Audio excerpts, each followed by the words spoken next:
Assalamualaikum warahmatullahi wabarakatuh. Perkenalkan, nama saya Ilham Li Pratama dengan nomor NIM 20042216.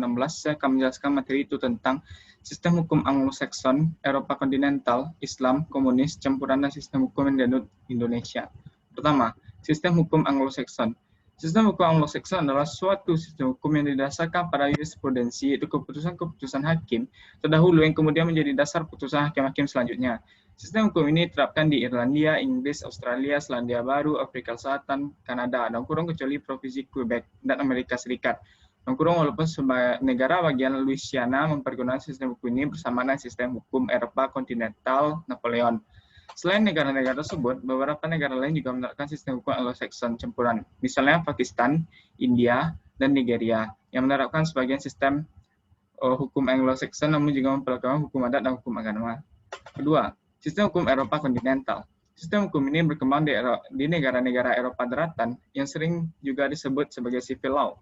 Sejarahnya, sistem hukum ini berasal dari kodifikasi hukum yang berlaku di Kekaisaran Romawi pada masa pemerintahan Kaisar Justianus abad 4 sebelum Masehi.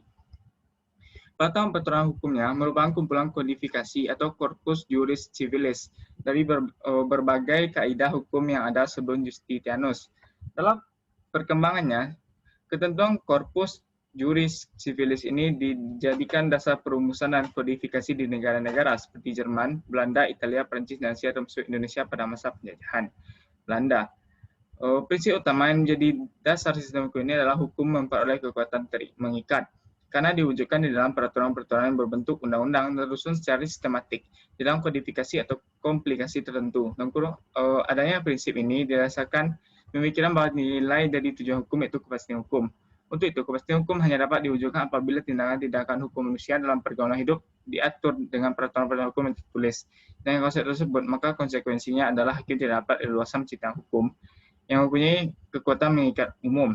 Hakim hanya berfungsi menetapkan dan menafsirkan peraturan dalam batas-batas wewenangnya. Putusan hakim hanya mengikat pada pihak yang berperkara saja atau doktrin res adjudicata.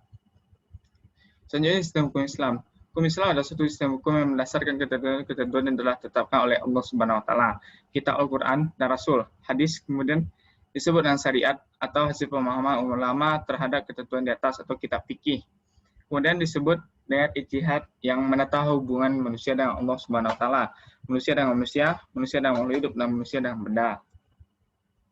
Sistem hukum komunis. Komunis atau bahasa lain komunis, bahasa lainnya common atau universal, adalah ideologi yang berkenaan dengan filosofi politik, sosial, dan ekonomi yang tujuan utamanya terciptanya masyarakat komunis dengan aturan-aturan sosial ekonomi berdasarkan kepemilikan bersama alat produksi, dan tidak adanya kelas sosial, uang, dan negara. Komunisme sebagai anti-kapitalisme menggunakan sistem partai komunis sebagai alat mengambil alih kekuasaan dan sangat menentang kepemilikan akumulasi modal pada individu. Pada prinsipnya semua adalah dipresentasikan sebagai milik rakyat dan oleh karena itu seluruh alat produksi harus dikuasai oleh negara guna kemakmuran rakyat secara merata.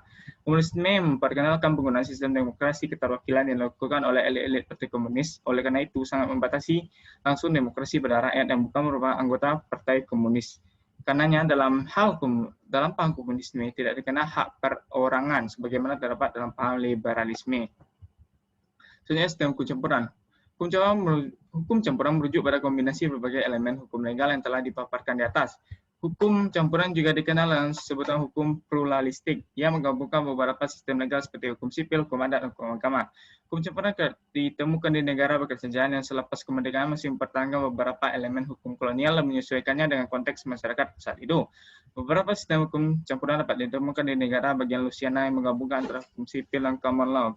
Demikian juga Afghanistan yang mencampur antara hukum sipil, hukum adat, dan aturan syariah. Sistem hukum Indonesia. Sistem hukum Indonesia mengandung sistem hukum Eropa kontinental atau civil law. Hal ini dapat dilihat dari sejarah dan politik hukum, sumber hukum maupun sistem penegakan hukumnya. Di mana sistem tersebut banyak berkembang di negara-negara Eropa seperti Belanda, Prancis, Italia, Jerman, kemudian di Amerika Latin, Asia. Di Asia salah satunya Indonesia pada masa penjajahan Belanda. Selanjutnya, sistem hukum adat. Hukum adat seperangkat aturan tidak tulis yang merupakan kristalisasi nilai yang hidup di masyarakat yang dijadikan pedoman masyarakat untuk menyalakan aktivitasnya dan ditegakkan oleh organisasi adat yang mendapatkan mandat terdapat pada kehidupan sosial di Indonesia dan beberapa negara-negara Asia lainnya seperti Cina, India, Jepang, dan lain-lain. bersumber kepada peraturan hukum tidak tulis yang tumbuh berkembang dan dipertahankan dengan kesadaran hukum masyarakatnya.